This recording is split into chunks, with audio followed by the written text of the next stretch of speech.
ஆண்டவர்கிட்ட டிக்கெட் எடுத்தாச்சு, ஆண்டவர்கிட்ட ஞானஸ்நானம் வாங்கியாச்சு, மேலானவைகளை நாடுறதுக்கு உண்டான எல்லா கிருபை வரம் அபிஷேகம் தாளந்து எல்லாம் வாங்கியாச்சு.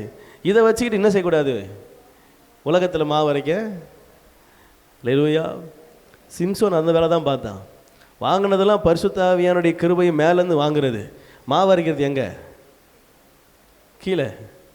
கடைசியில் ஒரே அடியாக மாவு அரைக்க என்ன செஞ்சார்? போயிட்டான். காரியம் வேஸ்ட்டு, அவனுடைய அபிஷேகம் வேஸ்ட்டு, அவனுடைய கிருபை வேஸ்ட்டு, அவன் ஒரு தாடை எலும்ப வச்சு 1000 பேரை கொன்னது வேஸ்ட்டு, ஒரே நேரத்தில் 300 நரியை பிடிச்சி வாழை பொருத்தி கொளுத்தி விட்டது எல்லாம் வேஸ்ட், மொத்தமும் டோட்டல் வேஸ்ட். ஏன் வேஸ்ட்னா அவனுடைய கிருபையை அவன் என்ன செஞ்சிட்டான்? மறந்து போயிட்டான். அவனுடைய அபிஷேகத்தை மறந்து போயிட்டான். அவன் மேலே கத்த வச்சிருந்த திட்டத்தை மறந்து போயிட்டான். எடுத்த டிக்கெட்டு ஃப்ளைட்டு, ஆனால் ஓடுறது எங்கே?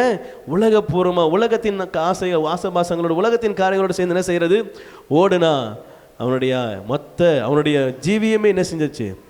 அவன் தான் பிழைக்கணும் கூட கேட்கல. ஆண்டவரே இவர்களோடு கூட என் ஜீவன் என்ன செய்யட்டும்? மடியட்டும்னு கேட்டு தன்னுடைய வாழ்க்கையை முடித்துக் கொள்கிறத பார்க்கிறோம். கவனிங்க, ஆண்டவர் நம்மோடு கூட இடைப்படுகிறார். என்னுடைய வீழ்ச்சி எங்கன்னா, நான் சிலுவை வைத்து கொண்டு உலகத்தில் ஆசீர்வாதத்தை தேடுவேன் என்று சொன்னால் என் வீழ்ச்சி அது உறுதியாக இருக்குது.